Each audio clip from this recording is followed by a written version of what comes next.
Okay, so happy birthday, Stephen Holl. He's 73 years old today, and still young in spirit, and perhaps not only in spirit. You'll understand these words a little bit later on. So he was born in 1947 on December 9th. I wrote this. This is in French, and for those of you who do not know French, I will translate. I use these two phrases when I wrote an essay on Lebesgue many years ago. When Lebesgue, I was living in New York, and he asked me to write a short essay, a short text about his works.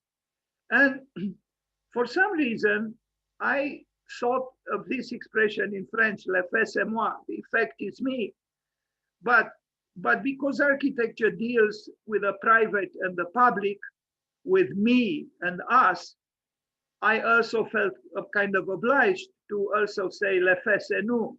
And I think the works of Stephen Holl pendulates somehow between the two, sometimes precariously, sometimes in a more obvious ways.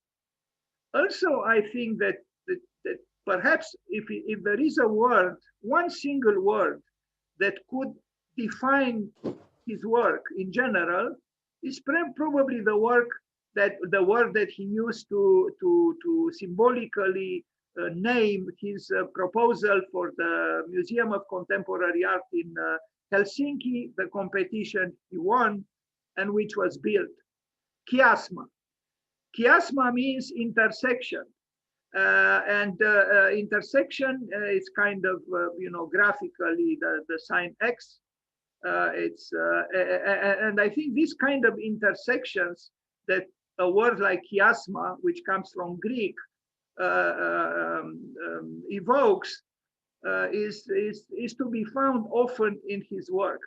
There are dualities in his work, and there are intersections. There are crossings over. And this crossing over is somehow symptomatic of his work at large. This is the man. Usually he's very, discreet and, nothing flamboyant about him, except sometimes his shoes. Actually, please be kind and turn off the microphone, because there is a background noise that is not very conducive to what I'm doing here. Please turn off the microphone. Okay, thank you. So he seems to like a certain pair of shoes. I mean, this is a gentleman who obviously can afford any kind of shoes, but he likes a pair of shoes which are a little bit, polemical, so to speak, or extravagant. You'll see them.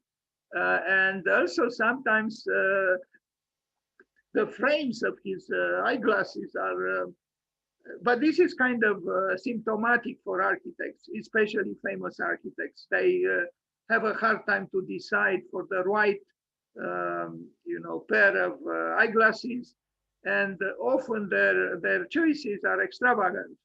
This could be the case, is the case with Toyo Ito, was the case with Le Corbusier, of course, was the case with Philip Johnson, was the case with even with Charles Correa.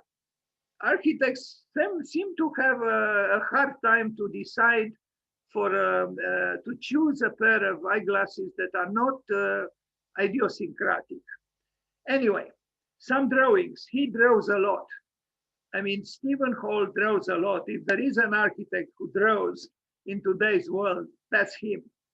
Every single project starts with handmade drawings, with watercolors, and in this he's truly unique. And I think those of us who think that we don't have time to draw any longer or things like this, but how come Stephen Holl has the time to do it when he has so many works and so many responsibilities? He teaches at Columbia University. He runs a very successful architectural practice. He publishes, he gives interviews. He even runs the Stephen Holl Foundation, upstate New York, where he encourages the synthesis of the arts, so a cultural synthesis where he invites people, speakers, poetry readings, and so all of these activities added mean a lot and a lot of time consuming, but he still finds time. He actually doesn't find so-called find time. He makes time to draw. And drawing is extremely important for him and very important for his architectural practice. So you'll see he does these sketches. You can find on YouTube an interview with him, a short film where he explains even what kind of watercolors he likes. He mentions some kind of watercolors set made in Moscow. I actually thought of sending him, and I will maybe one day, a small box of Romanian watercolors called Aquarela Pionier, which used to be of excellent quality. Anyway, so watercolors. He makes these watercolors. He has a private chamber or chapel or studio. It's just a little room near a lake, upstate New York, in a very almost unacceptably beautiful landscape. And he doesn't have electricity there. He doesn't have piping and water facilities. But he is able. Well, he has the lake. He probably gets the water for the watercolors from the lake. I don't know. You'll see a picture of that, very, very romantic. I somehow thought of Goethe, of moving away from the city and be alone in nature and conceive. So these are conceptual drawings, if we are to call them so, and he does them for every single project. And it proves that somehow something of the immediacy, the warmth, the fluidity, the generosity of some of these watercolors transfer to the built works. I'm not saying that all these drawings or watercolors are so-called artistic masterpieces. He doesn't intend them to be so-called masterpieces. They are studies. He does them for himself. That's how he explores the substance of a certain architectural subject or theme. And I think we can learn from here. We can learn the fact that indeed the hand sometimes thinks. The hand is able to relate it to what we call the brain and relate it to what we call the heart or the soul. The hand is an active and creative part in this triad. If there is just, if there are only three elements, the heart, and I intentionally begin with it, the brain, the hand, but not necessarily in this order. For example, once I wrote a short poem, if I am to call it so, kind of a haiku, it goes like this: the hands know what women know, what men and words try to know. So it was my way of saying that there is an instinctual hand, there is a wisdom in the hand. The hand knows, and maybe the hand knows something that I imagine women know, some kind of a deeper understanding of the mechanism of life that the brain, and especially the brain of the masculine side of humanity, maybe has some difficulties to comprehend. Anyway, other watercolors, architectural watercolors that he did and does and will continue to do. He is also a person with deep philosophical concerns. You see here, he talks about time in 4 parts.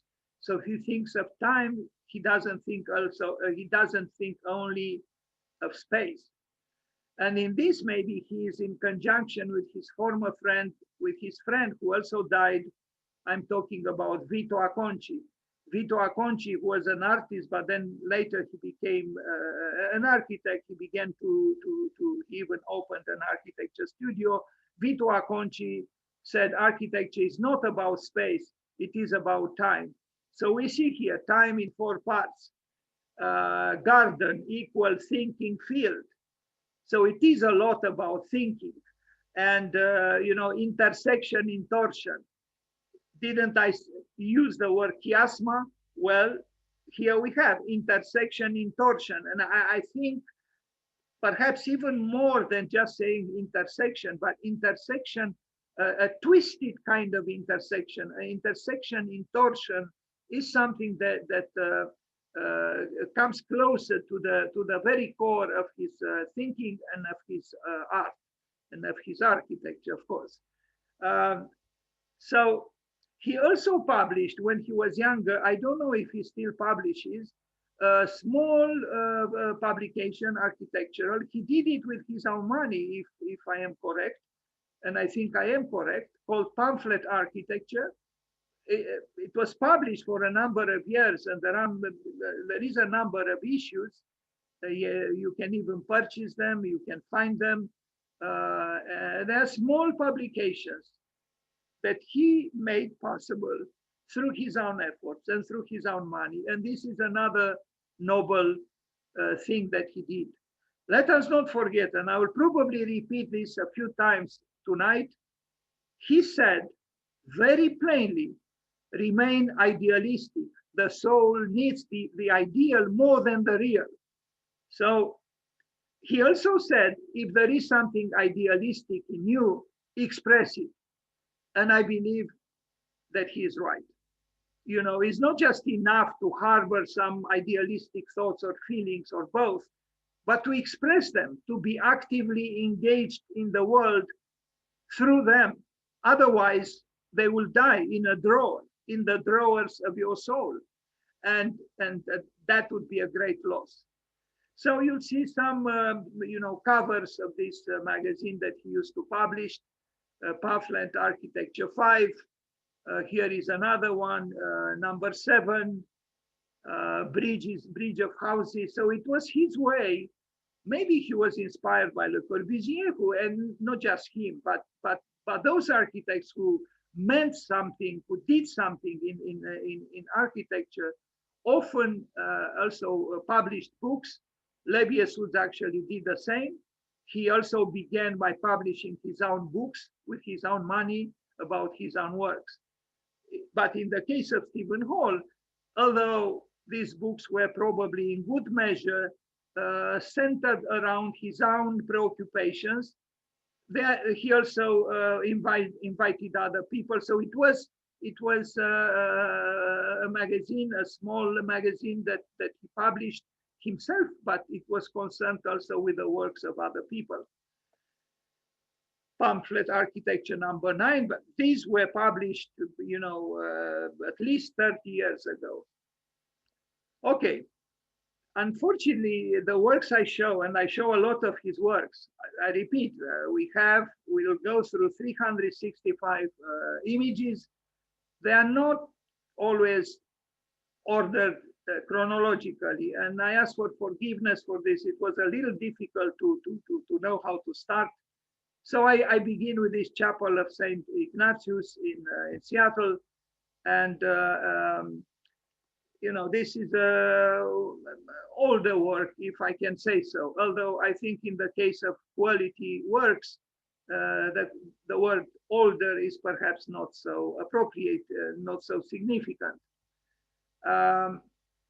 It is a chapel, I think a great merit, a great quality that Stephen Holl has is that he can be reticent and audacious at the same time.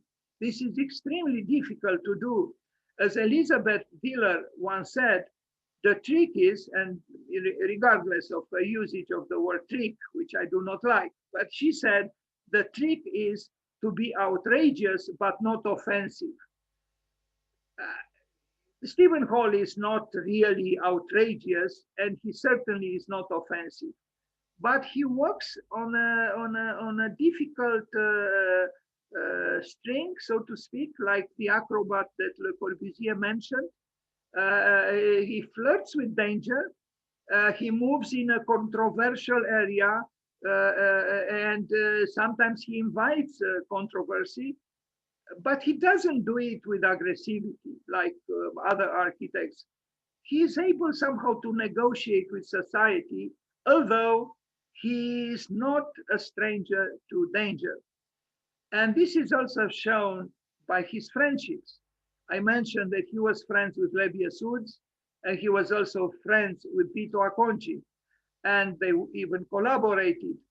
Both Acconci and Lebia Suds were rebels, and they were much more, acid in their relationships with society. But the younger Stephen Holl was able to learn from his older friends. I'm mentioning Woods and I'm mentioning Acconci, something to keep him rejuvenating himself through iconoclasm, but without moving beyond certain limits. This is a quality that he had and has.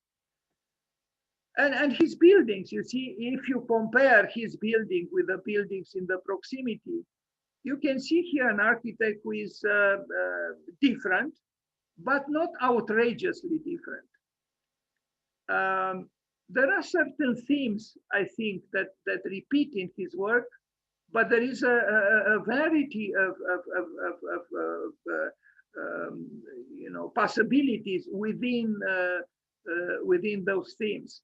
I will try to identify them as we move along. All in all, I think his works are about a response to a certain programmatic need for a certain building. He doesn't neglect what we call function, but he sees functions in a much larger context. That's why you'll see in his sketches, and we'll see many others as we move along, there are references to time, to space, to values that are more of a psychological and even metaphysical order. And I personally think that any good architecture is doing this explicitly or implicitly.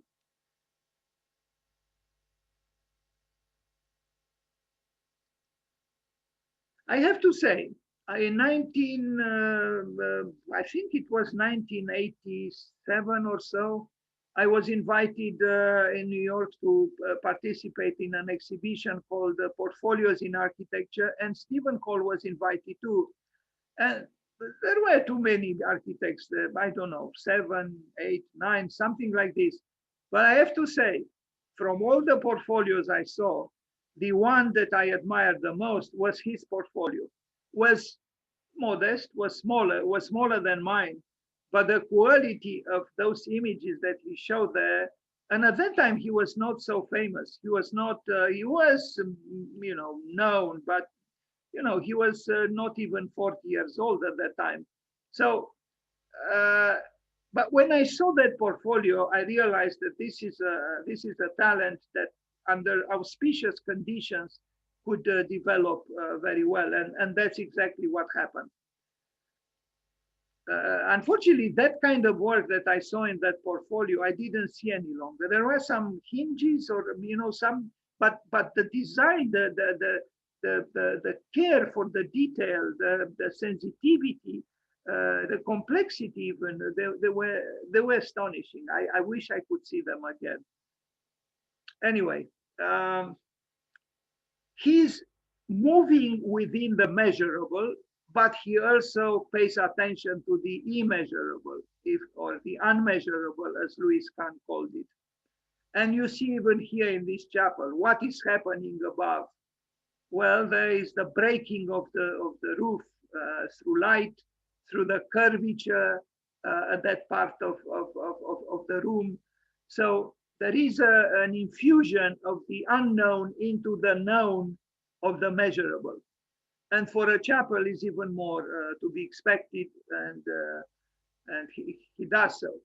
He also has an uncanny almost ability to use windows of various sizes in various positions, but still somehow in an ordered way, although it is difficult to pin down this order, because he doesn't quite work in the sequence that Peter Eisenman described as unavoidable. That is, always from the grid. I don't see an explicit grid as being the beginning of the project of Stephen Holl. There is some kind of a cubistic, even a certain rationalistic side to what he does. He works sometimes with cubes, with clear-cut volumes, but the grid in its the repetition is very rarely present, if at all. And this is shown also, in the way he breaks the wall with the openings, either windows or doors and so on. Maybe Frank Lloyd Wright was right via Alvaro Siza. I've heard Siza saying that apparently Frank Lloyd Wright said architecture is not difficult to do if it wasn't to place windows in the walls. It's true. The window, how you place a window, where you place it could be of great importance and great difficulty. But Stephen Holl handles the difficulty quite well.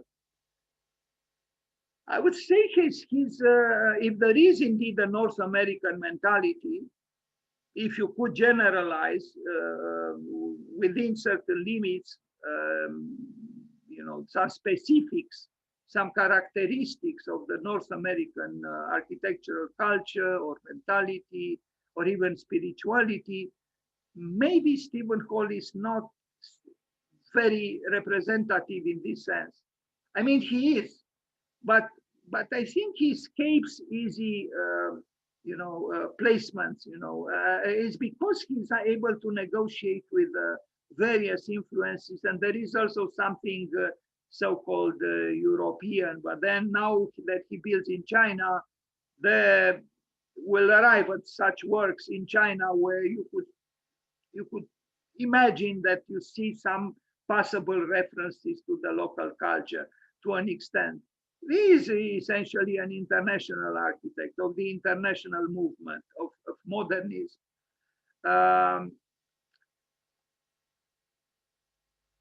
Also, is perhaps worth mentioning, as far as I know, he doesn't.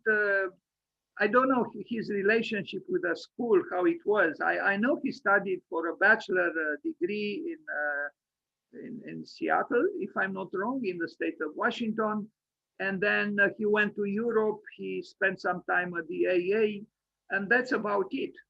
In terms of diplomas, as far as I know, he has a bachelor degree, but is it relevant? I don't think it is.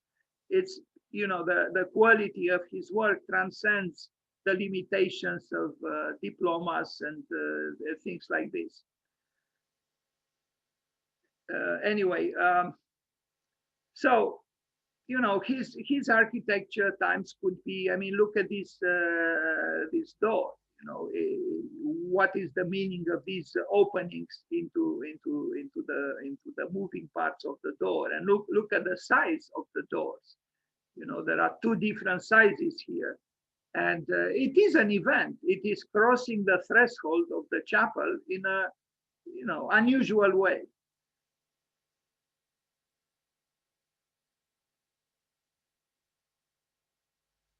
He is less flamboyant than Wolf Prix. Wolf Prix built recently, well, a few years ago, the Martin Luther chapel or church in his native town in Austria. And it would be actually interesting to compare. And I will talk about Wolf Prix in a few days when his birthday will happen. To compare this chapel by Stephen Holl with the chapel of Wolf Prix. But Stephen Holl was never considered a deconstructivist. Not that he doesn't have fragmentations in his work, he does. But in his case, if there is some kind of a deconstructivism may be inappropriately called so, is much more mellow. It's more willing to be less abrasive, less abrupt, less irritating as well. This is very, very difficult to be kind of in the middle ground, in the middle of the ground, to be halfway and not to be, not to reach towards, you know, being commonplace or so. To make something that is different, that is special, and at the same time to negotiate between opposites in a fruitful way. It's very difficult in any art. Maybe even more in architecture, because architecture is a public art, is a social art. And, you know, for a painter in his attic, perhaps it's easier. In essence, it's about what I mentioned at first, le fait c'est moi, le fait c'est nous. I once made a drawing for a competition in Japan for the solitary house. Imagine the word solitary, where you remove the letter T from the center and just leave there an empty space. So you get solitary, and you can put there T or D. In other words, you could be solitary or solidary. And if you can negotiate between the two, to be solitary and solidary, to achieve solidarity with the others, but also to achieve a certain level of introspection that is mainly obtained on the solitary path. Bottles of light in a stone box. You know, I'm thinking now of Giorgio Morandi, the great Italian painter who painted metaphysical bottles. An interesting idea, you know. I mean, the bottles are domestic, and to bring them into a church and to filter the light, you know, various colors of light into the into the church through them is you know, unusual. And you see at the bottom his notations about the meaning of them. So he took his role very seriously and creatively.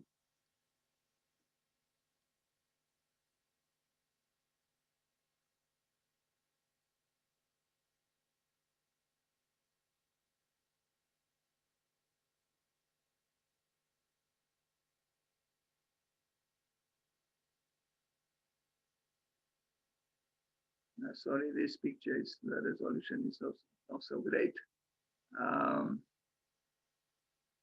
You see, he also plays with the colors in their dialectical relationship. Maybe I was not totally wrong when I somehow thought of Goethe, because Goethe wrote in his theory of colors about the dialogue between and the opposition also of colors, red to green, yellow to blue. Well, you know, you can use orange to blue in a Newtonian version, but in a previous, more mystical understanding between, I mean, the relationship of colors, yellow was opposed to blue, not to orange. By the way, this is very interesting, actually. Goethe fought with Newton, him as a poet, but who had strong scientific interest, and he accused Newton of making the same mistake like the church, dividing light into 6 or 7, in as much as the church divided God into 3 or 4. In other words, the poet Goethe understood the unity, the interconnectedness, the interconnection, the intertwining of everything in this world. And somehow I see here in these approximations, conceptual approximations of Stephen Holl, an attempt to reach a certain level of understanding of the wholeness of the world. He's a builder. He knows how to build. He knows how to craft. But but he's a thinker that melts down the act of fabrication into a more complex form of thinking. Now here you see it talks about metaphor and light and Saint Ignatius and so on. And it's all written with, it talks about the supreme wisdom. You know, how many architects today talk about the supreme wisdom? Of course, you know, you cannot easily do it when you have to do a parking lot. It would be maybe even ridiculous to talk about supreme wisdom when you build a parking lot or a garage. But when you do a chapel, maybe it's unavoidable, or it is highly desirable.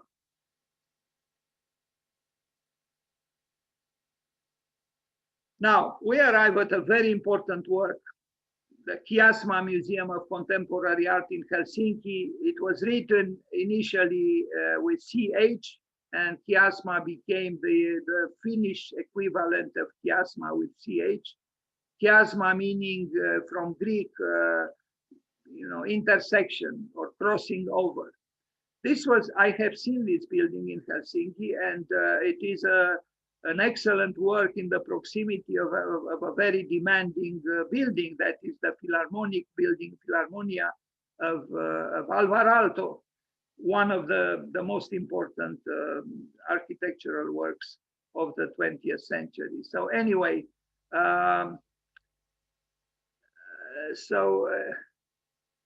the very concept of an art gallery implies an inward focus, while the need to showcase the cultural treasures contained within is self-evident.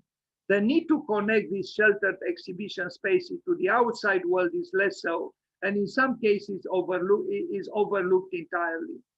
Every monumental design that turns the museum itself into a sculptural element may fail to make a reference to its particular surroundings. This sense of placelessness is what Stephen Holl sought to avoid in his design for an art museum at the heart of Helsinki, Chiasma, a museum whose carefully choreographed outward views, formerly irregular gallery spaces, and indeed its very name speak to the ideal of connection. Yes, connection again. You know, it's about bringing together, and bringing together not anonymous entities, but entities that have identity, and an identity which, in the act of becoming whole, so to speak, uniting themselves with others, do not lose their individuality. It's like in love, where you meet with the other and you create a whole in which your own individuality is enhanced, is not sabotaged. And this is a true conjunctio oppositorum. This is the museum, and in a way you could say it's about the duality between being and becoming. This part of the building that curves in this way could be maybe related to becoming, and this one to being, and they cross, this one cross over the other one. There is some kind of an intersection, an overlapping. I don't know exactly why he wanted to do this, but I think the idea is very fruitful, and he expressed it, you know, naturally and convincingly in a modern language without unnecessary esotericism. It was not easy at all to build in this place, you know, considering that Alvar Aalto was was not far away at all. But I think he did a very good job, and there was some controversy, there was some opposition to the project, but he won the competition out of almost above 500 competitors. He won it, and it was built, and it's there for all to see.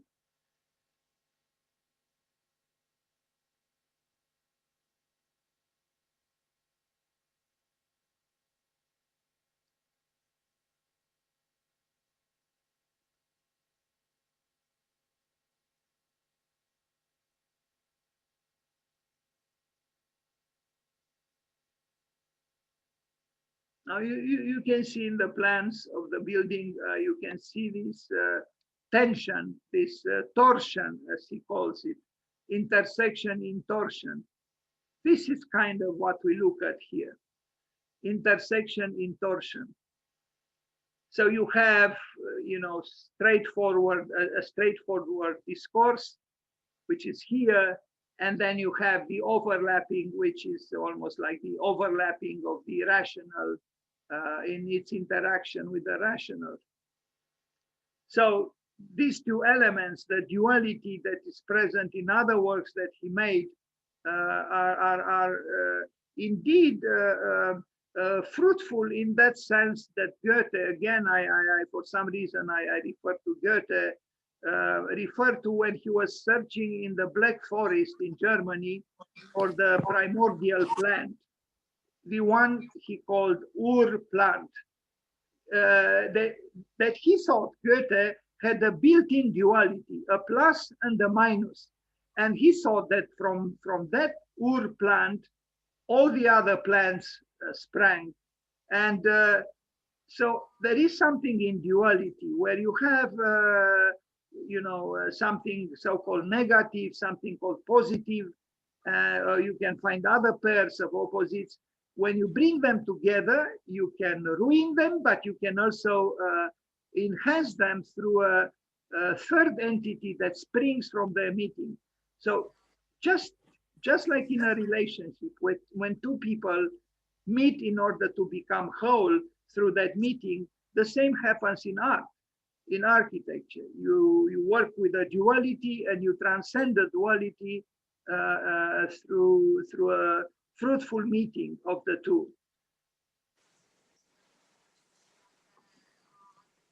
Only in some places he welcomes distortion in an obvious way. And that's how perhaps it should be. It's the accident that contributes to a balancing of the rule, and without killing what is valuable in the rule. Please be kind and turn off the microphone. Otherwise, it will be difficult for me to talk. Thank you. So we are still in Helsinki, looking at the Chiasma Museum by Stephen Holl. His competition, he won the competition and he built the museum. A very important work, an earlier work, but it paved the way towards what was to follow. Now, another building, the Knut Hamsun Center in Norway. This is also a very interesting work. Knut Hamsun, maybe you know, was a very important writer, Norwegian writer. He received a Nobel Prize, and I read only one book by him, that is Hunger. Is truly a beautiful book, and I recommend it to anyone. Unfortunately, Knut Hamsun had sympathy towards fascism, towards Hitler, and because of it, he suffered. But he was a great writer, and Stephen Holl, he was able to build this, the Knut Hamsun Center, which is very special. The text description provided by the architects. This center dedicated to Hamsun is located above the Arctic Circle, near village of Prestide of Hamarøy, and the farm where the writer grew up. The museum will include exhibition areas, a library and reading room, a cafe, and an auditorium. The concept for the museum is building as a body, creating a battleground of invisible forces. And here is the building, and here is the mountain, and this is the town where it was built. But what a difference between those houses and the building built by Stephen Holl. You'll see images, some in detail, some during construction. It was, I think, a very interesting project and a very interesting theme. How do you build a house center, small museum in a way that is to be named with the name of a great writer. You have to infuse it with some specificities deriving from the works of that writer, and he did so. And well, the landscape is splendid, but so is the architecture. I think he did an excellent job. Often in his works, there are stairways, staircases, platforms. The building is prismatic often, but wants to communicate with the outside through various means. And so it wants to get out of its skin, so to speak.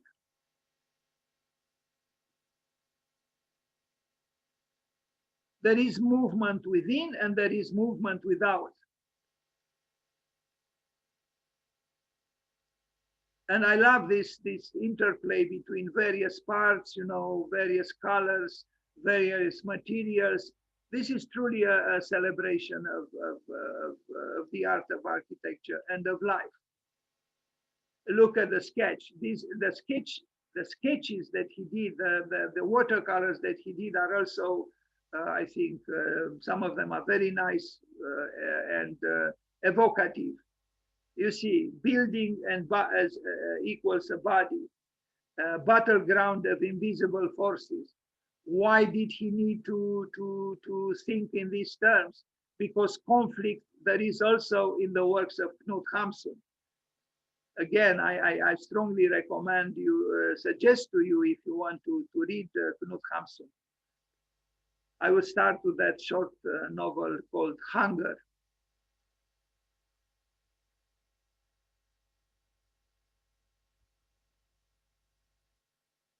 Here is the architect. And now we arrive at what was called by him a horizontal skyscraper. Now this is, you know, a contradiction in terms. How could a skyscraper be horizontal? I would call it rather a horizon scraper than a skyscraper. Anyway, it's a horizontal skyscraper, as he called it, or a horizon scraper. He even has a diagram, and you are going to see it, where he shows that the length of the building is equal to the height of, I don't know, the Empire State Building or so. It's one of his best works, really, and it's monumental, it's impressive, it's public, and it's powerful.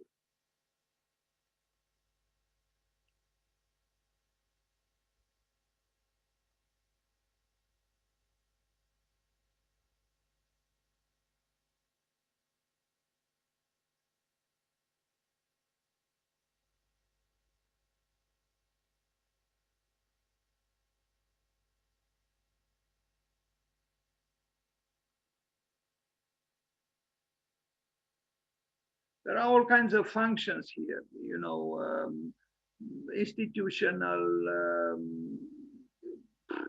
perhaps even some housing. And I like the fact that there are these, you know, these stairways which enter the building from various places. So they create this interstitial space, if I can call it so, between the ground and the body of the building. It's not easy to do such an architecture at such a scale and to have this variety of, you know, formal expression. It's not easy at all. Look at the plan. I mean, the model. It's remarkable. And within the larger site plan, you realize that he assumed some risks. And I think he solved the risks. He met the risks brilliantly. And here you see the, you know, the size comparison, you know, between the so-called horizontal skyscraper and the so-called normal skyscraper, be it the Empire State Building or whatever. Now, of course, there are skyscrapers today that are much taller. anyway, like in China so very often happens, we have these presences of water, that add something to the architecture. And I see in China, this is being done very often. And I admire the Chinese for going through the trouble of bringing very often water in the proximity of their buildings. It's always a plus, always something positive.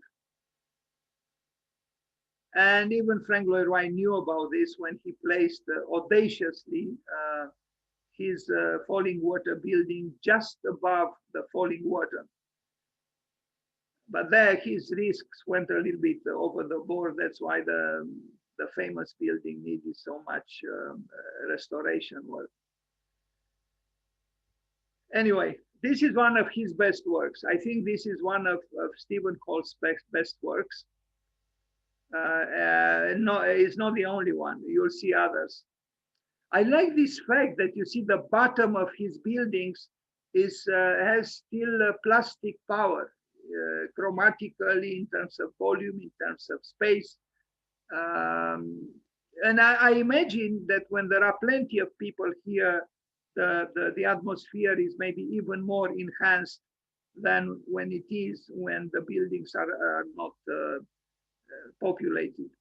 Now, the Cranbrook Institute of Science, this is a small building, but I like it.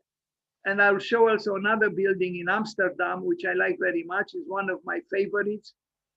This one at Cranbrook is a small building, but somehow he's able to create some kind of a new steel building, more nuanced, more lyrical in a way. The colors are not primary colors. Stephen Holl is able to be tender, to be graceful, even when in the conditions of using a geometry that is potentially, a little bit less graceful. I mean, look at the complexity of this work, of this corner here. Just this window, it's a creation in itself. There are various kinds of, and I don't think he used, the modular as Le Corbusier did. He was, I don't know, intuitively able to negotiate between various sizes of windows. And I think this is brilliant here. It looks simple, but I don't think it's so simple to do something like this. I like this building very much. And there is another one in Amsterdam that is also one of my preferred ones. I don't know about that poster there, but that doesn't belong to Stephen Holl.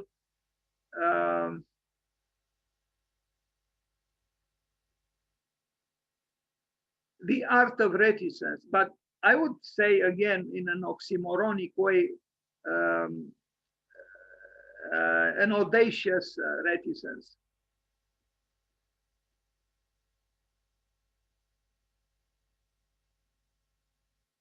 Well, looking at these things, you really have a desire to do architecture because it's about invention. It's about and it's also about the possible within the impossible and the impossible within the possible. It's both. It's chiasma. It's intersection. Now we arrive at another important work in Glasgow. And just as he assumed the difficulty in Helsinki to deal with proximity of the great work by Aalto, here is in the proximity of the great work of Charles Mackintosh, the Glasgow School of Art. It's called the Seona Wright Building in Glasgow. And this is it. This is Stephen Holl's work. And here is Charles René Mackintosh, the great architect who later on in life renounced architecture for watercolors, and not just watercolors. Well, Stephen Holl didn't renounce watercolors. He keeps doing watercolors and he still builds. Well, the interior, it is as it is, a modern civilized building, but even here there are ways of doing architecture that are not so common or so banal. I think he's able to soften the architectural expression when you the least expect it. And here you see the dialogue between the two buildings. On the left, Macintosh. On the right, Stephen Hall. Now, this is a dream job to have to dialogue with a revered building in the history of architecture by Charles Macintosh. He is not cloning anything here. He is not ignoring what is across the street. He just tries to find a way to express his time and his truth and his longings, and at the same time to take into consideration what Macintosh stood for.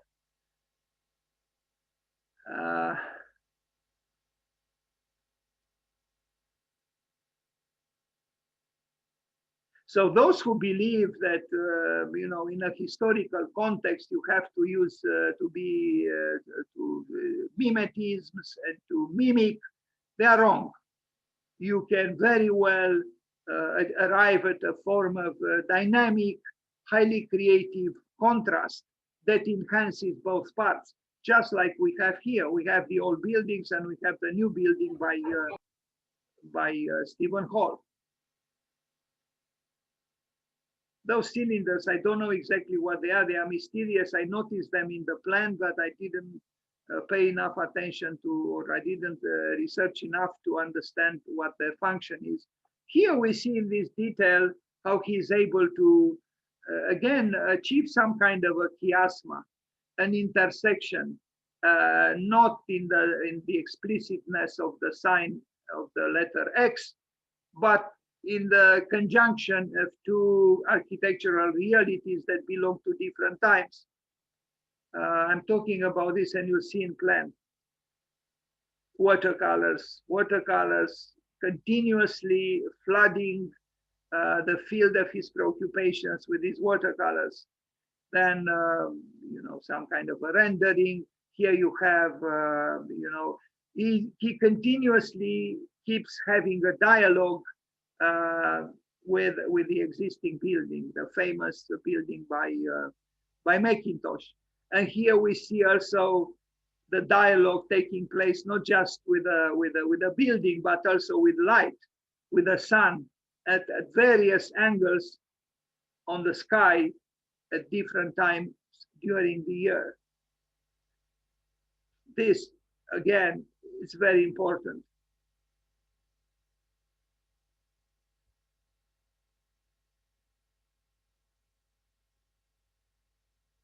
So the architecture of Stephen Hall is not a simplistic architecture. It has a level, an obvious level of complexity, and but this complexity is not contrived, is not mimicked, is not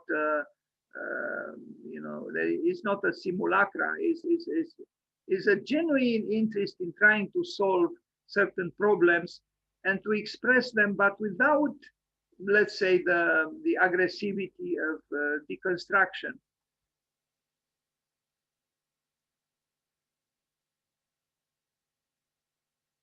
And if you compare the drawings of Stephen Hall with watercolors as they are with, let's say, the drawings of Frank Gehry or the drawings of Paul Fricks, you see very different architects. Here he's writing about certain details, operable window there or circuit, or but also larger issues, sculpted light cuts, the studio, recycled white glass blocks sculpted by night, light voids, convex window base. Then you see references, notations relating to the summer light or sunlight at 57 degrees and the winter light at 11 degrees and so on. So, you have notations about both sides in a way of the what architecture is or is meant to be or is supposed to be. I know he is searching for equilibrium, for a balance. He even mentioned this in the video I already said a few words about, where he said, I love the city, I love New York City, but I also love for balance to go sometimes alone in the woods and do watercolors there in the solitude of his studio, which you are going to see later.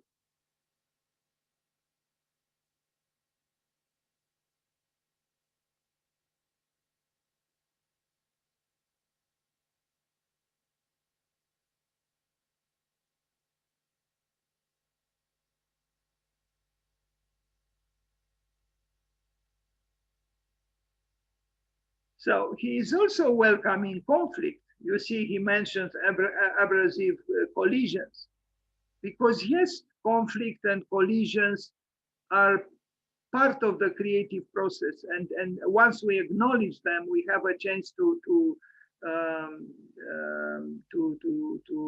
obtain something positive and fruitful from them. Those who try to hide away conflict, to remove conflict, make a mistake, I think. The tensions of life must be assumed. And that's what he does in his intersections with torsion.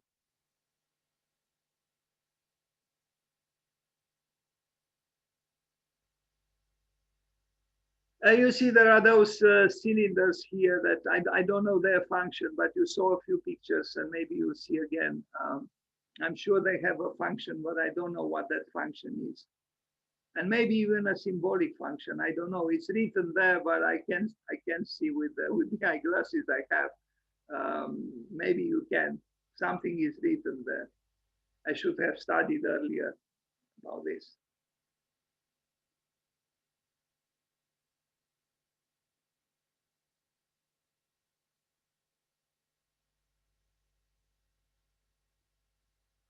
I love the dialogue between the two sections through the two buildings, the one by Macintosh and the one by Stephen Holl.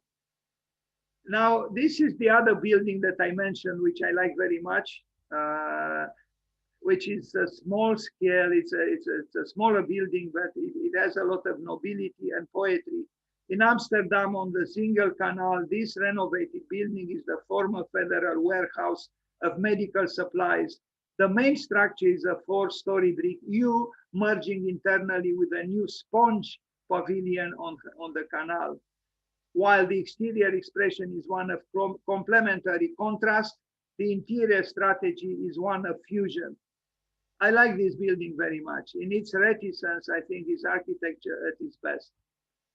The interior, maybe I find it a little more predictable than the exterior. But the exterior, look at the facade, look at the nuances, and it's not just about chromatics, it's also about tectonics. It's very nice, I think. And so very different from the existing buildings.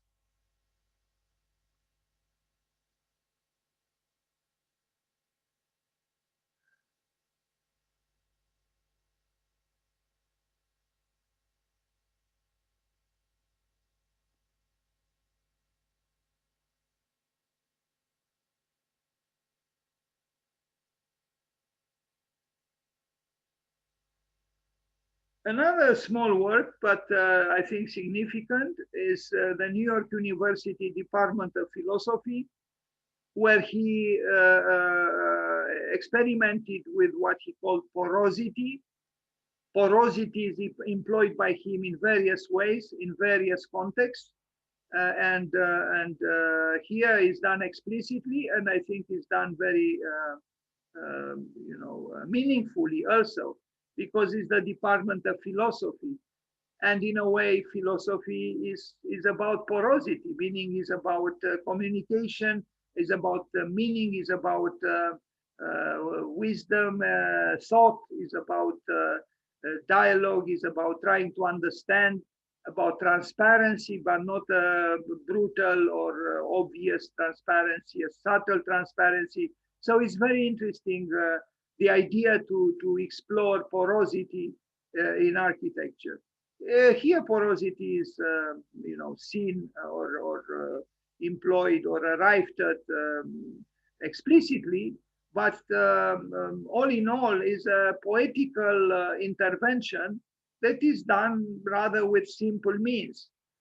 This is an interesting house, and is again, it is about intersection and overlapping, is about chiasma in a very explicit way. It's a house with a rift. It's the Y house, Y, letter Y, but it's not literally, it's transformed. There is a metamorphosis here. It's quite a nice building, which is split. It is fashionable today to talk about bipolar disorder, about dualities, as Goethe himself, whom I already mentioned, said in Faust, Allah, not Allah, sorry, alas, two souls are dwelling in my heart. So you could say that something like this applies to this building by Stephen Holl. Inside, what you don't see explicitly, but this is good because he melts down the duality in something a little bit different in some parts of the building. So the duality outside is not seen so obviously within the building. You also have the duality of colors, red for the building, and it should be red because it's the redness of fire. And I would say any building conceptually, intrinsically is red. Even in what we call green architecture, architecture essentially was always and will always be red because it's a human artifact. It's not born from nature, even when it mimics to be kind of so-called natural or sustainable or green. Here we have clearly the dichotomy, men, the red building, which is also split into to an extent, and the green of nature.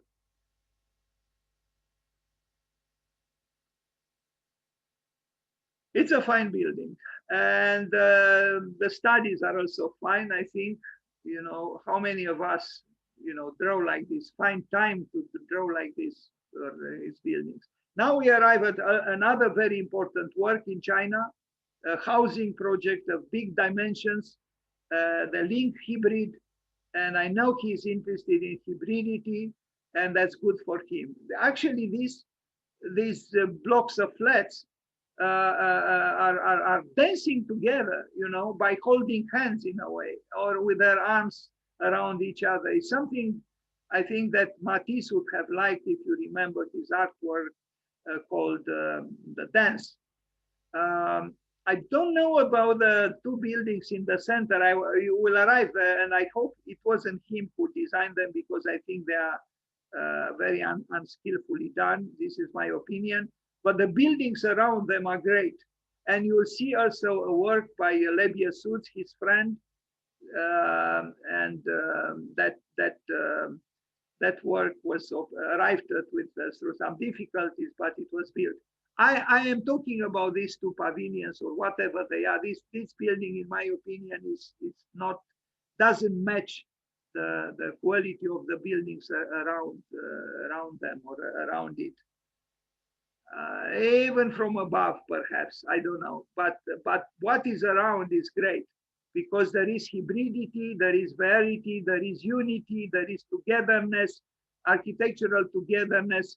It's truly a multiplicity in unity. And again, water. We are in China, and China is asserting again the very importance, the importance of the meeting between water and buildings. Even inside, there are interesting things happening. Look at the structure.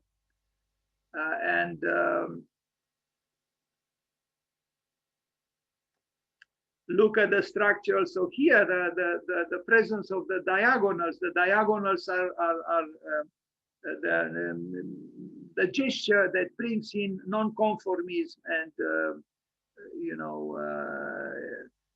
that deviant part of life, which is important for life to be alive, to be dynamic.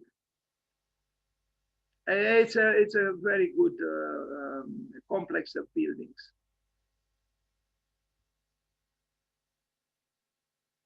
Because in the dance of life, you do see that it's not enough to be alone. You also need some form of togetherness, and that's what these buildings evoke. Too bad about these two buildings. I was hoping, I still hope, if they were not done by him. But I think he did them, actually. Why he did them in this way, I don't know. I think with some color, maybe even powerful color would have been much better, because it's the core of the courtyard. It cannot be grayish. It's like you are contradicting yourself. You advocate some kind of hybridity and unity and togetherness, and then you place at the center something that is so grayish and banal, I would say, even if the shapes are maybe not so banal. But these buildings are more assertive of life, I feel, both at day and night. And you'll also see the piece done by his friend Levius Woods. I love the plan, from the top, this doesn't look so bad, but it's not just bidimensional design, unfortunately. Otherwise, is an excellent ensemble of individual buildings that refuse to be by themselves and connect with all the others. And you see, there are all kinds of functions here that generate a powerful complex of buildings. He called it a city within a city, and in a certain way it is exactly this, a city within a city. And here we have some plans of these apartments.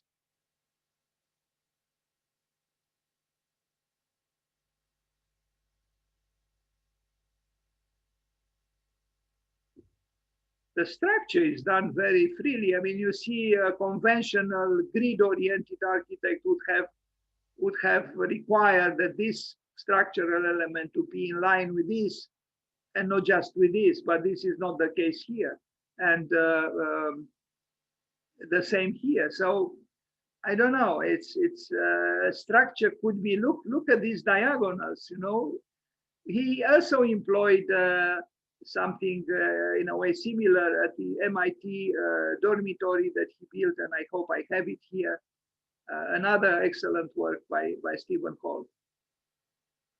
So these are not just graphics, these are structural elements within the buildings. So he assumes orthogonality, he assumes rectangularity, he assumes Cartesianism, but he also betrays them through those diagonal elements, and sometimes even he's not afraid to use curves when necessary. Some details, as you can see, it's easy for me to talk about some pictures, but all these buildings had been built with a tremendous effort and using a lot of, the workings of many people.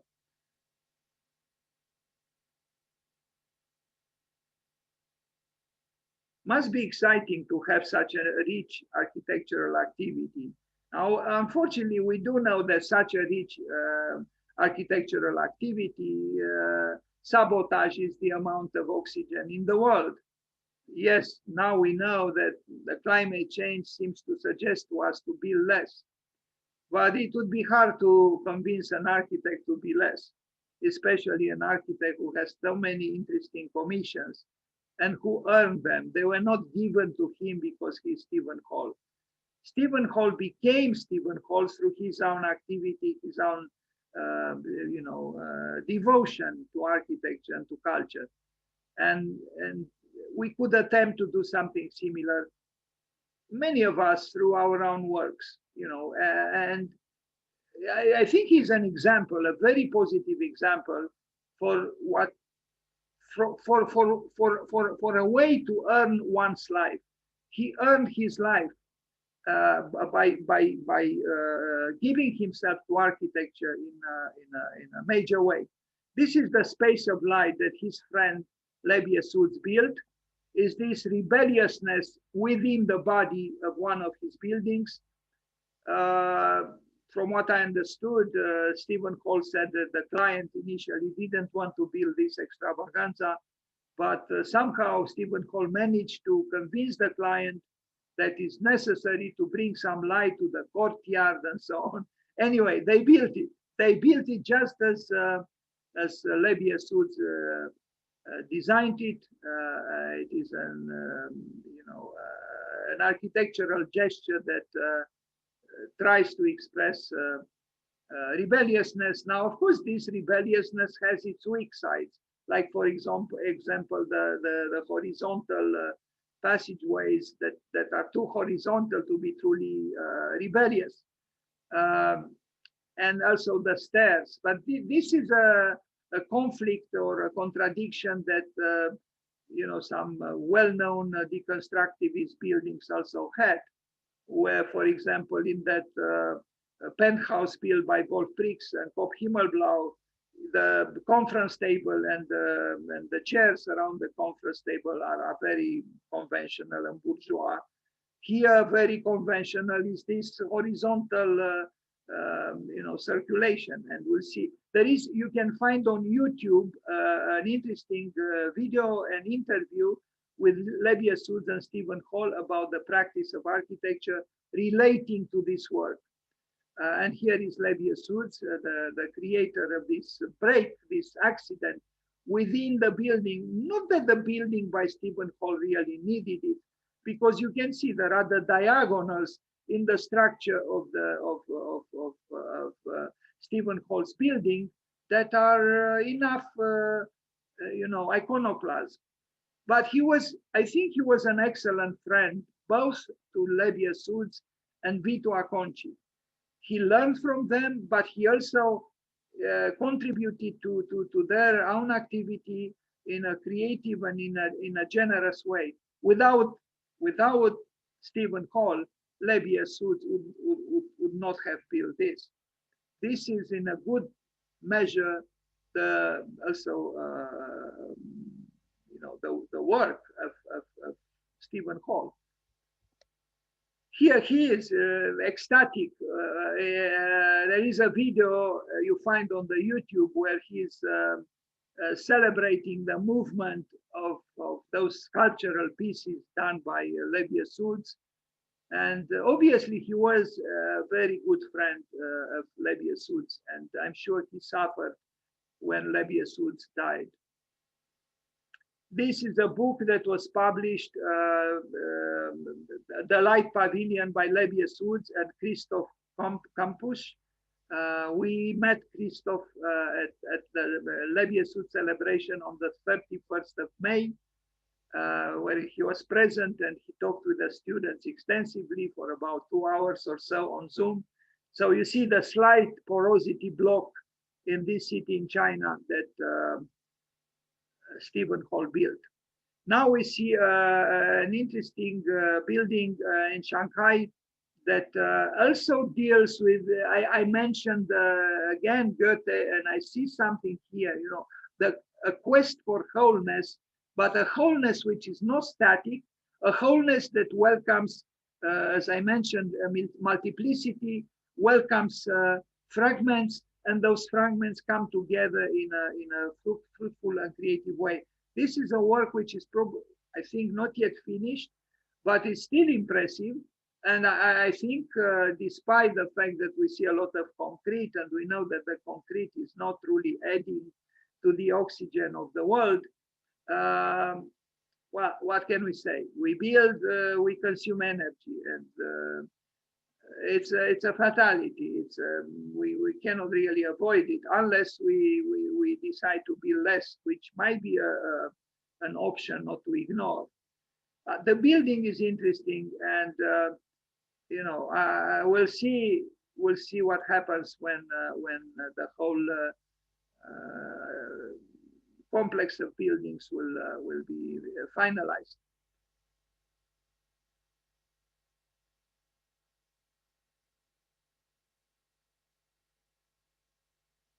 So he has major commissions, all over the world, and that's because he earned them.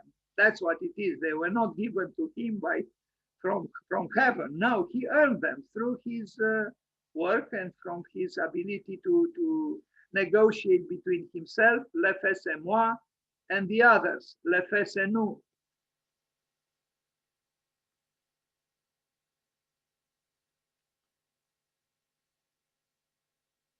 Okay, now this is an older work, but a significant work. The Siemens Hall at MIT, I already mentioned it, when Massachusetts Institute of Technology commissioned Stephen Holl in 1999 to design a new dormitory for the school. They had one goal in sight, that the spaces around and within the building would stir up interaction among students.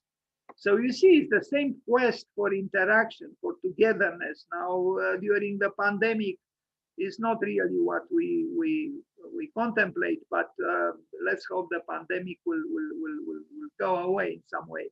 So while MIT focused on the building's use and function, Holl aimed to create a memorable building with MIT's vision in mind, along with Holl's artistic architectural ideas. The 10-story underground dormitory became a small city in itself, with balancing opposing architectural elements such as solids and voids and opaqueness and transparency. The same quest for conjunctio oppositorum, bringing opposite forces or entities together. And I think he did an excellent job. And there is here on MIT also another great work by Alvar Aalto, also a dormitory.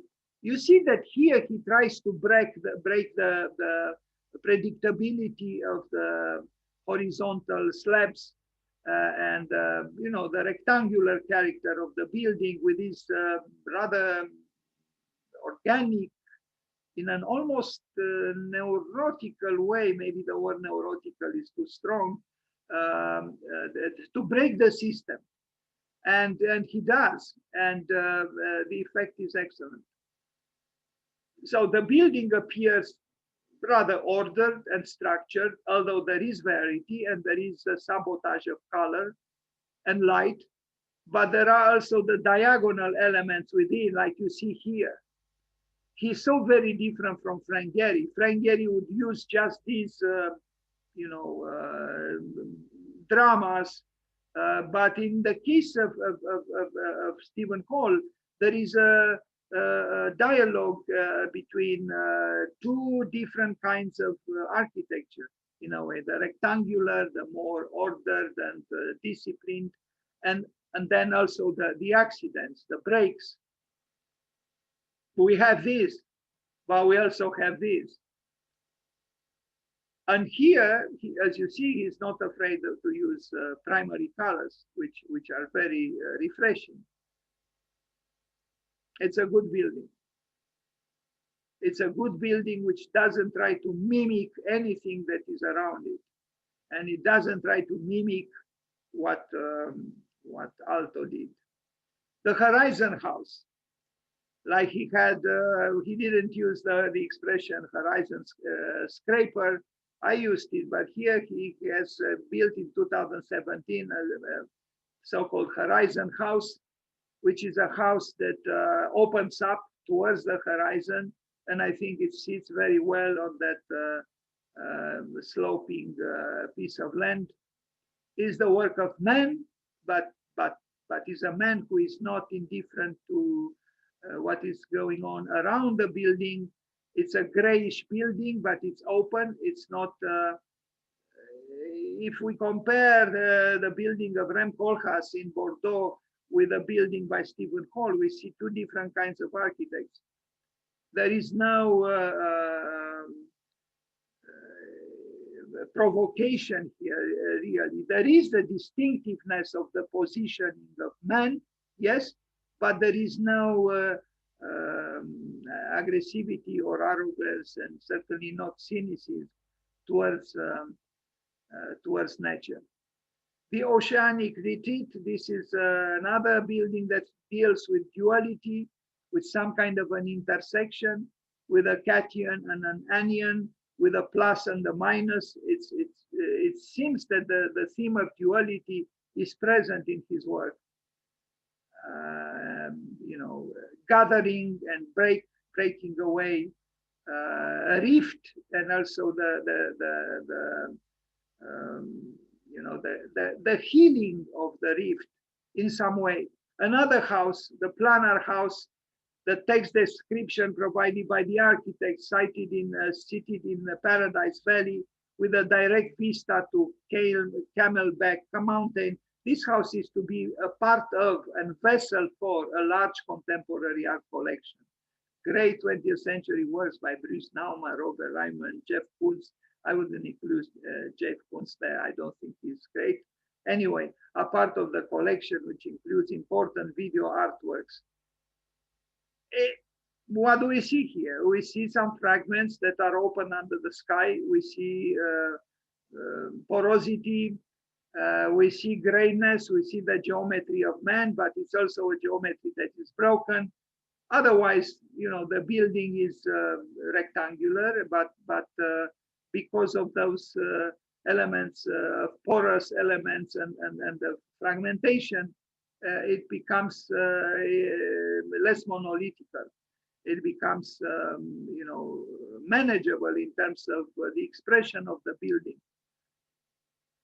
Because it is very hard to unite opaqueness with transparency, solidity with fragility, and he achieves it often.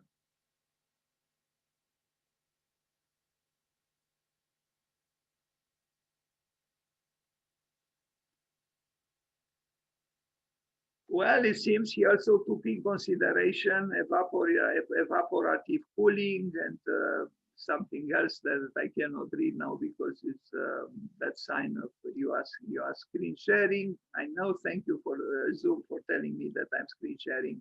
Now, the Campbell Sports Center in New York is another, in New York City, is another building that is opening up towards the exterior, but without disappearing itself in the process. It's based on some boxes, metallic and grayish, but then you have these staircases that explode, that intertwine, that are, you know, sometimes in some parts dramatically problematizing the whole composition. And the sketch for the building, this circulation that is seen from the outside and on the outer side of the building are ways to communicate with the exterior of the building, with the viewer, with the passerby, and so on. So it's again an attempt to use the words of the British writer Forster, quoted by Vincent Scully, the great historian and theoretician of architecture and good friend of Louis Kahn, only connect. Yes, I would say that in the work of Stephen Holl, it's also an attempt, I don't know if I would say only to connect, but to connect for sure and in good measure. But this connection is not a simplistic one, it's not a simple one, it's a difficult one sometimes. There is a drama there, there is maybe even suffering, there are contortions, there is torsion, no, like the intersection with the torsion. Now, X of In house is a little house he built for himself, essentially, for the foundation in Rhinebeck, upstate New York, the Stephen Hall Foundation.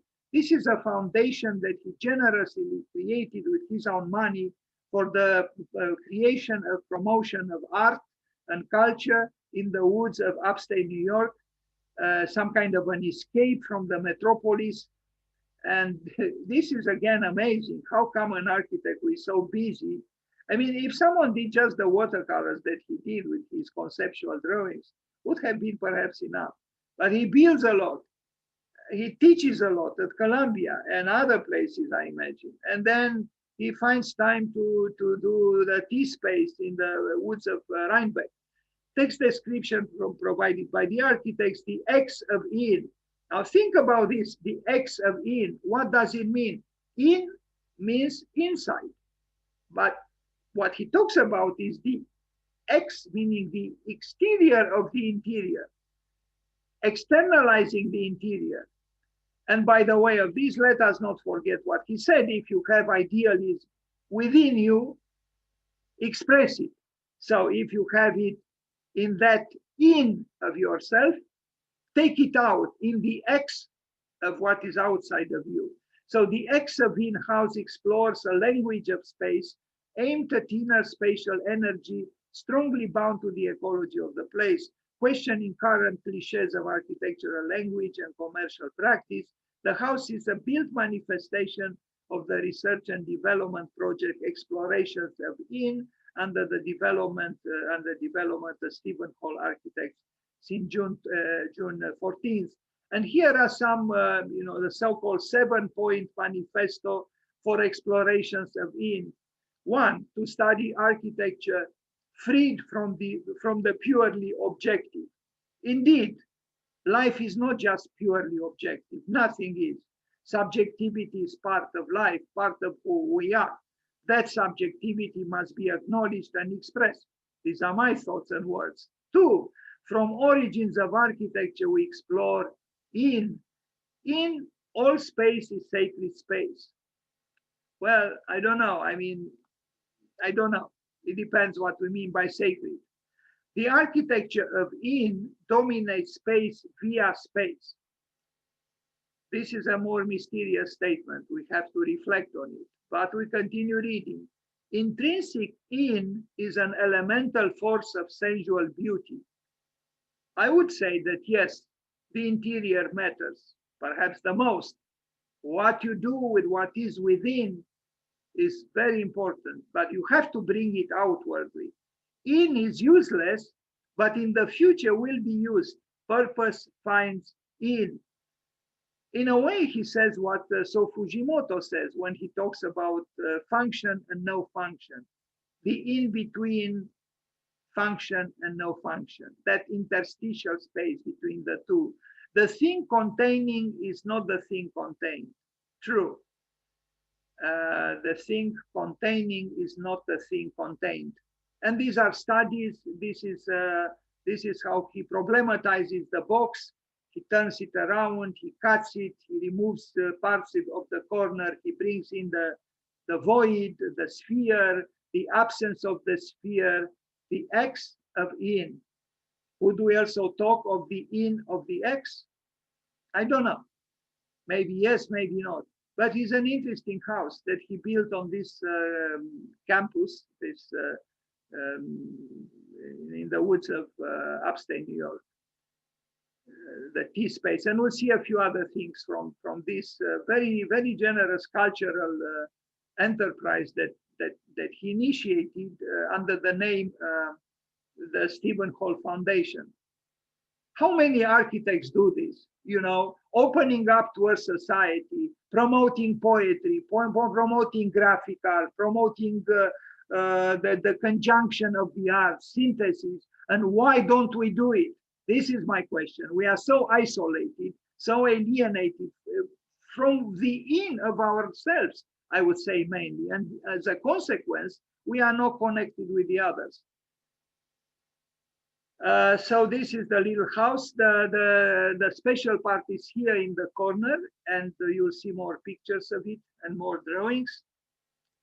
It's where the spherical, you could almost say in a maybe rhetorical way, in a risky way, the celestial insinuates itself within the terrestrial, because this is what the spherical means, and this could connect with what he meant, that all space is actually sacred space.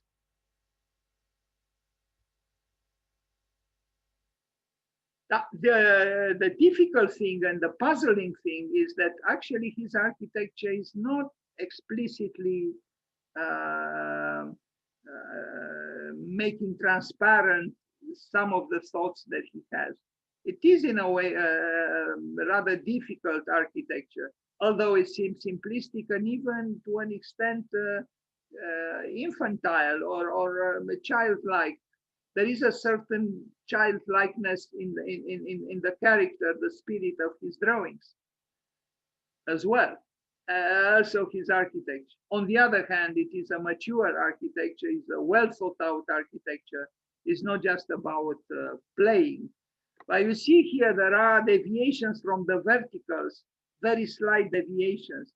It's an architecture that is uncomfortable in the process of becoming, because it requires effort on the side of the architect. And look at this breaking of the box in the corner. You can contemplate it for a long time and still wonder. Look at that chair which stands on the glass. So there is a sum of fragilities, vulnerabilities. The corner is broken. You also can sit if you want on that glass. And I imagine you could be visited there by maybe curious thoughts. And you contemplate nature, but you contemplate nature from a position of vulnerability, not from a position of arrogant comfort.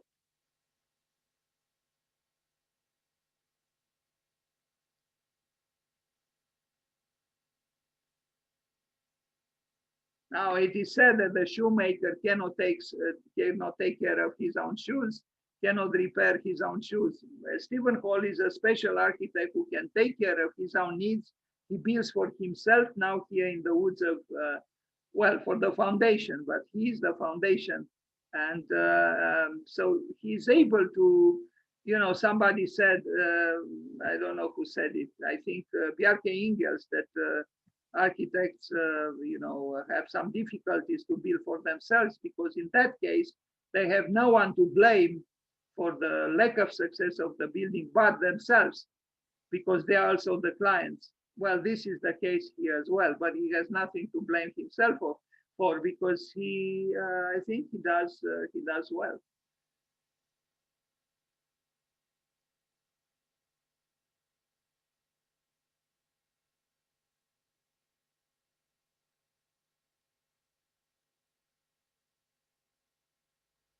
Things are not simple here. I mean, just look at this line and look at this corner, and you know, there are complexities here. The Glaser School of Art. This is an art school, provides state-of-the-art studios and active social spaces. Again, he's trying to bring art in the proximity of social concerns, and the expanding needs of the school and the unique mix of students of all ages, sited on 2 acres. The garden was designed by Isamu Noguchi. The building replaces the school's 1979 facility. Anyway, this is a newer building by him. Already there are certain themes, and we will arrive at the library. He just rather recently finalized at Hunter's Point in Queens, in New York, where you have this you know, amphitheater or you know, staircase that unites various levels.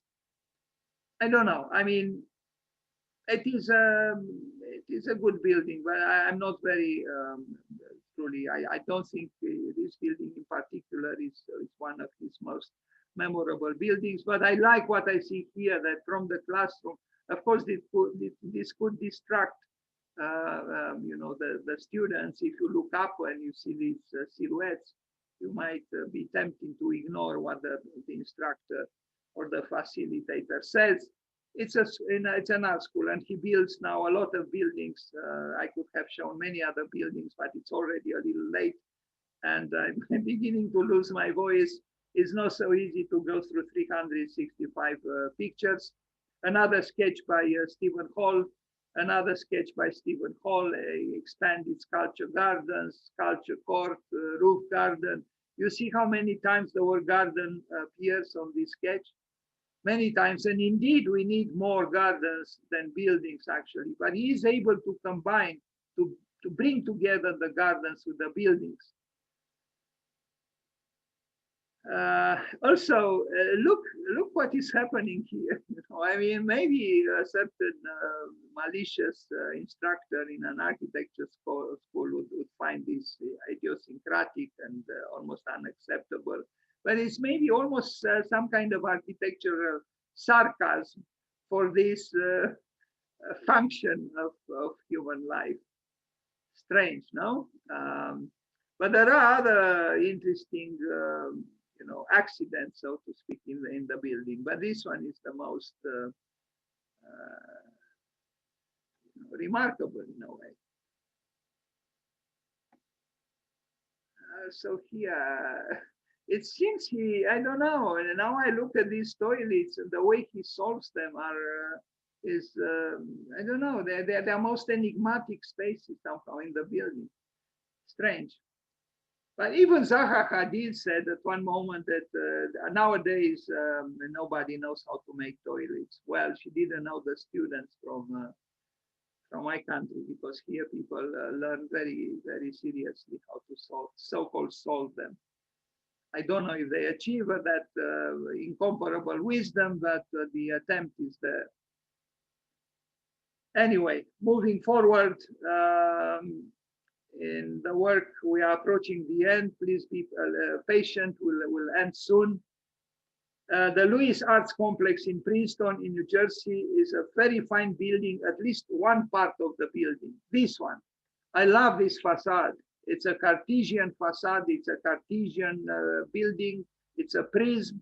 But the fact that he is able to create a facade that is so diffuse and so it's assertive and reticent at the same time. It's coming forward and it is receding.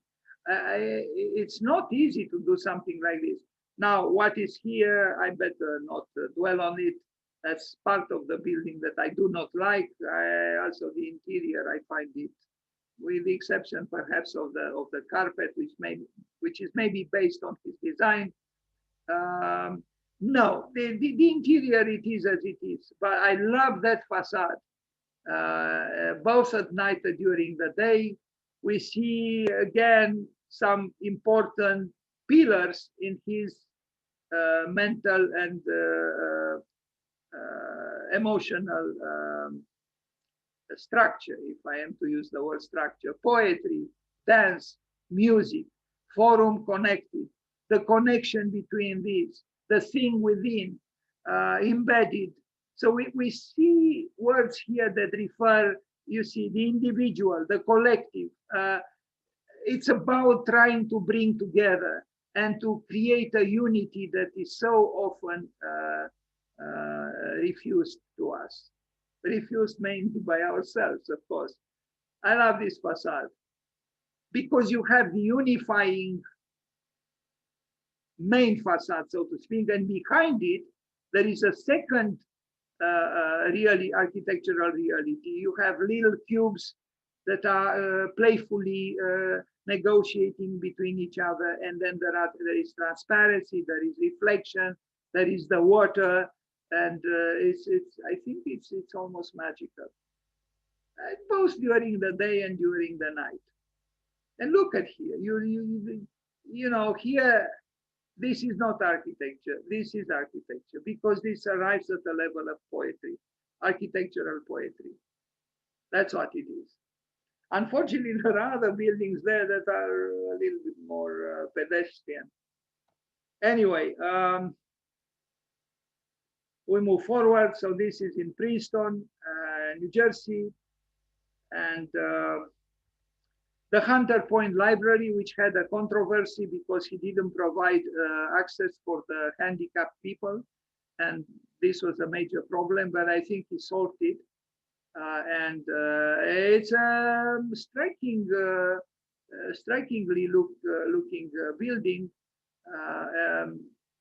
and it looks noticeable, to say the least, from far away. The only problem I have with this building is the entrance. The doorway is so, I mean, this is, I think, in the back of the building, but in the front is the same. Look at this, it's here. It's just a rectangular hole in the building. The building is able to, manifest very unconventional openings in its main facade wall, but the entrance is uneventful. Maybe he intended it this way, but I find it problematic, to be honest with you. Not that it matters much, perhaps, that I find it problematic, but I do. Anyway, the theme of circulation that unites various floors was encountered in other projects, and what can I say? A scene from afar is perhaps its best part, and yes, this unitary space is maybe interesting. I don't know. I don't know how well it functions for a library. I think of the Exeter Library by Lewis Kahn, where you have the little cubicles for individual study, but there is a college library. Here we have an urban library. It's a public library. It's something different.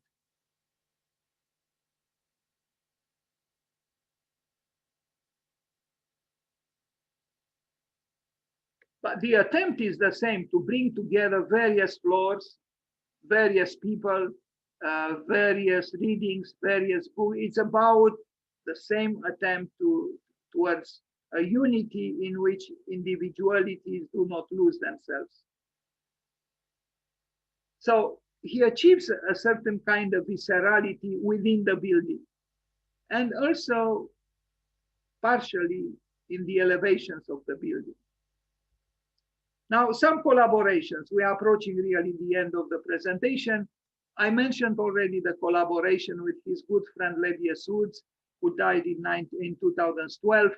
We'll see now a work done by him and Vito Acconci, or by Vito Acconci and him. I don't know. They work together and they build this, facade of the storefront for art and architecture in New York, which expresses the same tension, collision, conflict, embrace, a longing for dialogue between the public and the private. It's an art gallery, an architecture gallery that opens towards the street in various ways. And this was done, this work, together with his good friend Vito Acconci, who died, I think, two years ago or so. An artist who also turned towards architecture in his later years. And he built a very interesting building in Graz, and he did some other architectural works. So this is the architecture gallery, storefront for art and architecture, that opens towards the street in unconventional ways, and expresses at that threshold between the interior and the exterior, the tensions between the private and the public, between the space of the gallery and the space outside of the gallery. And indeed, there is conflict often. Now you see the gallery becoming a bulwark of resistance, completely shut off from the street, misanthropic. But those things open in various ways.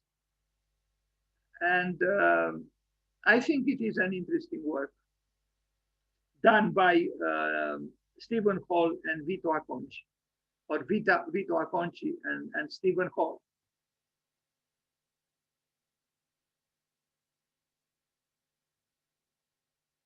Now we see a dialogue and a collaboration with a dancer, with Jessica Lange. Tesseracts of Time, again, a reference to time, explores the relationship between architecture and dance. I love this. We have architecture, we have the science and the art of handling space, we have dance, we have the collaboration between a man and a woman, between two arts. This is what we should aspire towards, because I do believe Alvar Aalto was right. Architecture belongs to culture, not to civilization. It belongs to ideas, to time, to space, not to the refrigerator and the parking lot and the garage. They are functions of life, but insufficient to motivate a life that is to be earned. Here they are, the architect on the left with his signature shoes and the dancer. And what a beautiful collaboration. I'm really moved. And I really think we need architecture to open up towards the other arts. And then architects will feel better about themselves, about the world, about their profession, about architecture. Stephen Holl still finds time to have a dialogue with other arts. Bravo to him.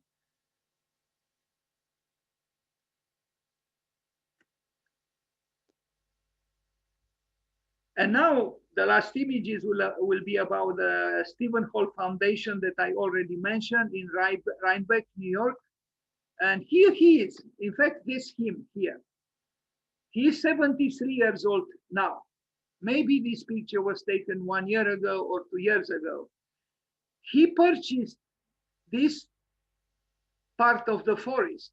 He builds buildings one at a time with his own money, and he brings people together in his free time and in their free time to read poetry, to discuss ideas, to talk about culture, to talk about art.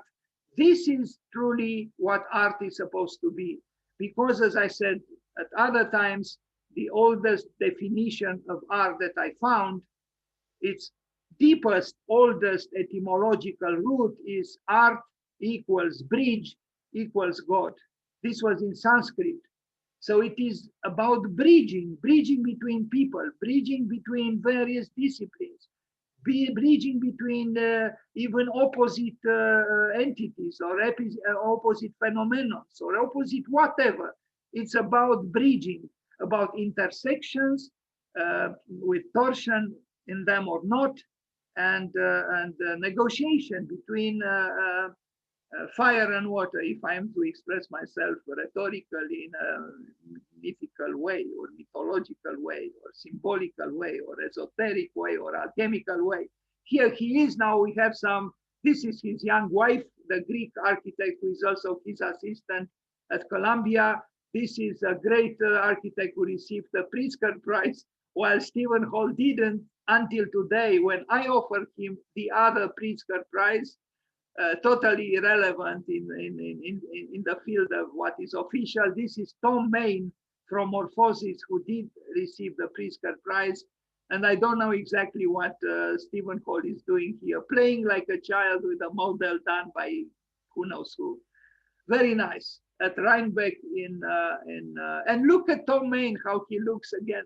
These people are young, you know, I mean, these people are in their 70s. And look at them, still animated by ideas, by creativity, by experimentation.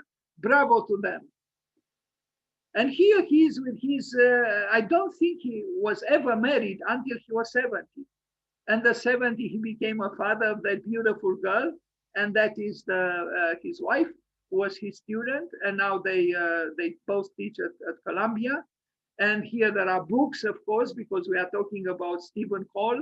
In Holl's library, I saw myself when only once I was invited there was a party in his studio where he also lived when he was younger, and I saw the two books that I recognized immediately. One was The Sacred and the Profane by Mircea Eliade, and then the Geometry of Art and Life by Matila Ghica. He loves books, he loves reading, he loves culture, he loves ideas. And he also finds time and energy to become a father at 70 and apparently again at 72. Probably his second child was already born at 72 or 73. Okay, and this is his cell in front of a beautiful lake in Rhinebeck. That's his refuge. He goes here. There is no electricity. And he does watercolors. He thinks about the many buildings that you already saw. He makes the conceptual drawings here. Sometimes he sleeps here. I listened to an interview with him where he says when he wants to spend the night here, he just takes a sleeping bag and laced on the floor and sleeps there. There is no heat, there is no water, there is no electricity, but who cares? There is the beauty of nature, and there is the beauty of art, there is the beauty of culture and ideas, and there is this great energy that comes from creativity. These are some buildings that he built on this site of the Siemens Hall Foundation, and I think they are excellent. You know, they are assertive, they clearly express an architectural position, but they have a level of fragility, and they don't want to say that they are here on earth forever. But their spirit, I believe, is maybe there is a stage there for some art shows or talks or whatever. So the public dimension of his activities is obvious for all to see, but also he doesn't ignore le fait c'est moi. Like in this building, with this kind of halfway between le fait c'est moi and le fait c'est nous. And this is the last image of my presentation, X of In, House, Rhinebeck, New York. Happy birthday, Stephen Holl. Thank you.